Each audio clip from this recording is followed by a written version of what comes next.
안녕하세요, 아키윤입니다. 이 썸네일 기억하시죠? 바로 이 전하고 전전번 영상, 잠실동에 있는 저희가 설계감리한 근린생활시설인데 제가 직접 답사해서 실외와 실내 이렇게 나눠서 한번 돌아다니면서 쭉 설명을 해드렸었는데요. 이번 시간에는 늘 그랬듯이 이제 그 처음에 디자인 어떻게 하다 이렇게 나오게 됐는지 간략하게 개요와 도면을 보면서 면적에 대해서 질문 주신 분들도 계시거든요. 그래서 면적이 어떻게 되는지, 뭐 용도가 어떻게 되는지 이런 것들 설명해 드리고, 또 이제 평면 내부 계획들이 어떻게 됐었나 이런 것들 간단하게 설명해 드리는 시간을 가져보겠습니다.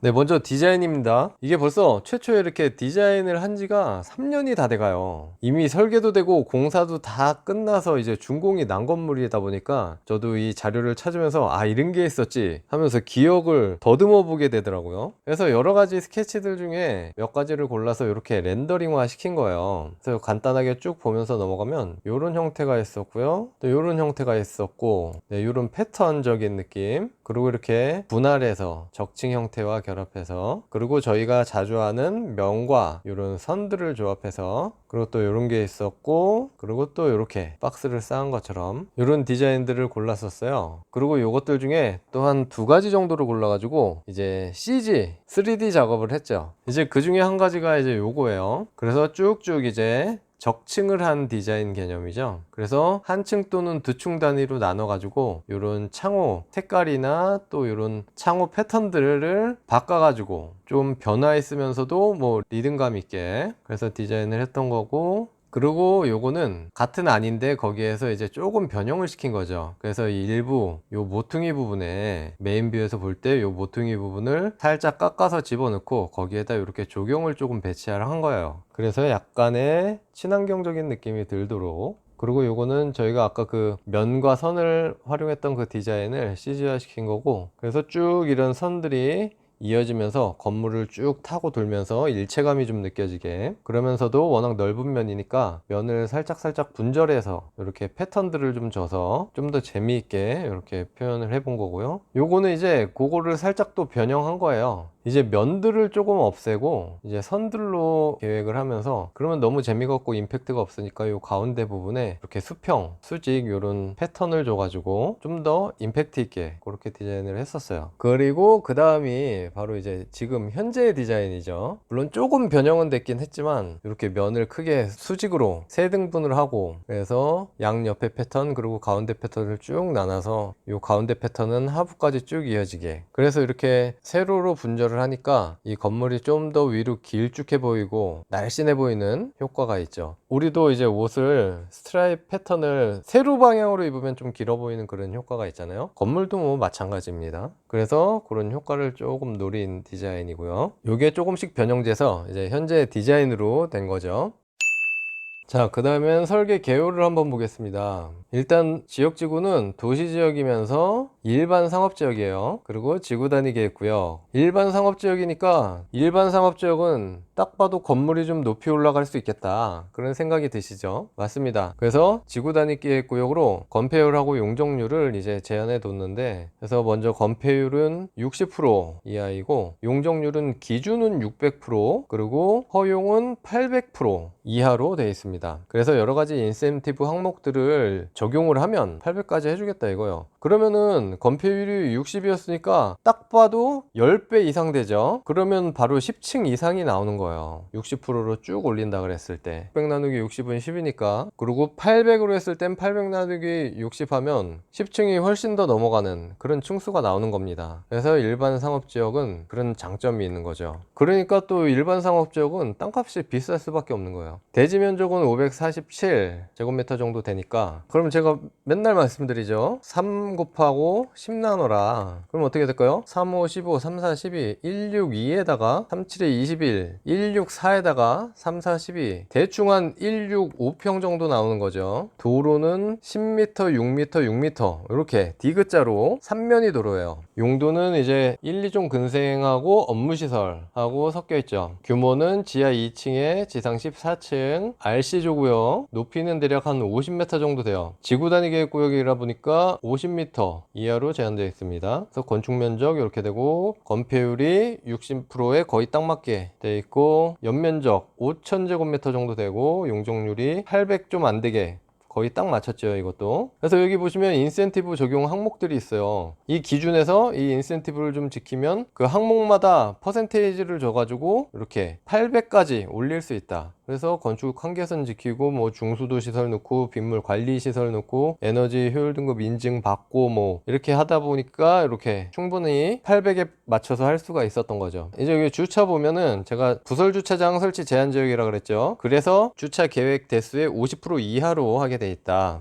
차 갖고 다니지 마라 이거예요. 그래서 실질적으로는 21대 정도를 계획을 해야 되는데 요거의 반 이하로 해야 되기 때문에 저희는 2대를 계획을 했습니다. 지난 영상에서 보셨죠? 일반 주차 한 대랑 장애인 주차 한 대. 그러고 보시면 이제 1층에서 14층까지 면적이 거의 비슷하죠. 314제곱미터 정도죠. 요거 물어보신 분 계시더라고요. 그럼 요것도 3 곱하고 10 나누면 어떻게 될까요? 339, 3일은 3 93에다가 3, 4, 12 94평 정도 되는 거죠. 한 층이 94평이고 거기에서 이제 계단실하고 뭐 공용 면적 빠지면은 전용 면적은 여기에서 많이 줄겠죠. 근데 아무튼 지하 1층도 근린생활시설인데 여기는 지하다 보니까 훨씬 더 넓고요. 400제곱미터 정도 되고 그 하부는 이제 설비실들이 되겠습니다. 그래서 다 해서 연면적은 5100제곱미터 정도 된다. 자, 위치는 이렇게 됩니다. 잠실 세내역이 있고요. 2호선. 근데 하나 몰랐는데 여기가 올림픽로네요. 저는 테헤란로인 줄 알았는데 테헤란로가 쭉 오다가 탄천을 지나면서 올림픽로로 바뀌네요. 아, 몰랐습니다. 지난 영상에서는 제가 이 길을 보고 테헤란로라 그랬어요. 올림픽로로 정정합니다. 그래서 잠실 세내역에서 이렇게 해서 요 골목으로 딱 들어오면 여기 딱 이렇게 건물 표시되어 있죠. 여기고 이렇게 3면이 도로로 되어 있습니다. 그리고 그 옆에 저희 건물 보였던 게 요거 잠실동 빌딩, 그리고 조금 옆으로 더 가면 요것도 하나가 있는데 요거는 다음번에 답사해서 한번 보여드리겠습니다.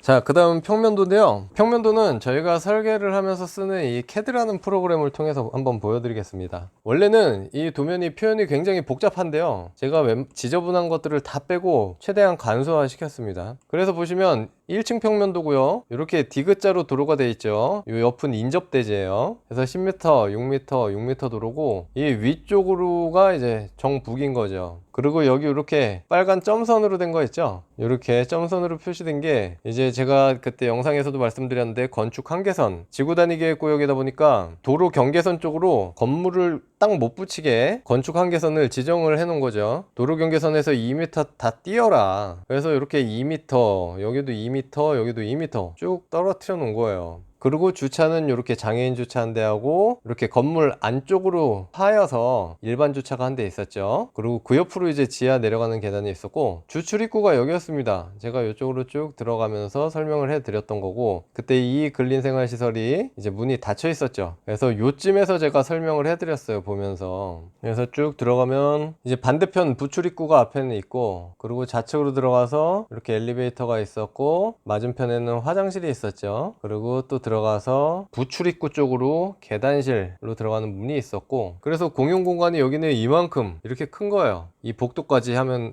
더 커지겠죠. 그래서 여기 근린생활시설 요 공간 면적이 한 50평 정도 돼요. 근데 아까 전체가 한 94평 정도 됐잖아요. 거의 반 가까이가 공용 면적인 거죠. 그래서 아까 전체 면적이 한 94평 정도 됐잖아요. 그러니까 거의 반 조금 더 되게 이제 전용 면적이 되는 거죠. 그리고 요거는 이제 기준층이라고 보시면 돼요. 5에서 6층이라고 돼 있는데 위에는 거의 똑같거든요. 그래서 이제 여기는 이렇게 1층에 있던 복도 공간이나 이런 주차 공간이 없어지면서 전용 공간이 확실히 커졌죠. 이제 이렇게 됐을 때 여기가 이제 72평 정도 되는 겁니다. 72평 정도. 그리고 전용에 들어왔을 때 이렇게 거의 3면이 뻥 시원하게 다 뚫려 있었죠. 커튼홀 유리다 보니까 굉장히 전망이 좋았고 이쪽에 이제 밖으로 나갈 수 있는 이런 조그만 발코니 공간이 있었고 거기에 뭐 실외기들이나 이런 것들이 있었죠. 그리고 이 건물에서 가장 특이했던 것들은 이제 화장실 아니었겠습니까? 도로 쭉 나가서 이렇게 보면은 화장실이 양옆으로 남자 화장실이 2개가 있었고 또 안쪽으로 꺾어서 들어오면 또 양옆으로 해서 여자 화장실이 이렇게 2개가 있었어요. 그래서 공용 공간에 신경을 굉장히 더 썼다. 만약에 일반적인 건물이라면 이런 화장실이 축소되면서 전용률이 더 늘어났겠죠.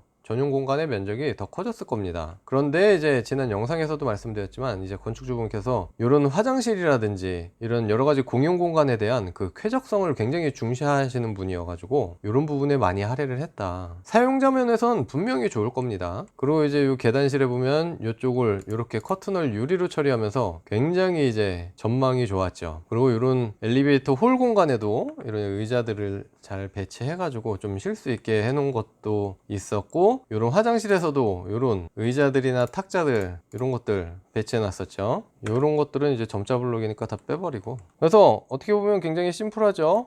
이렇게 구역을 나눠서 공용과 전용 공간이 분리가 돼 있고, 그게 이제 1층부터 거의 14층 꼭대기까지 쭉 올라가는 거였죠. 이렇게 해서 도면까지 대충 살펴보면서 설명을 간단하게 해드렸습니다. 이상이고요. 다음 시간에 또 뵙겠습니다. 감사합니다.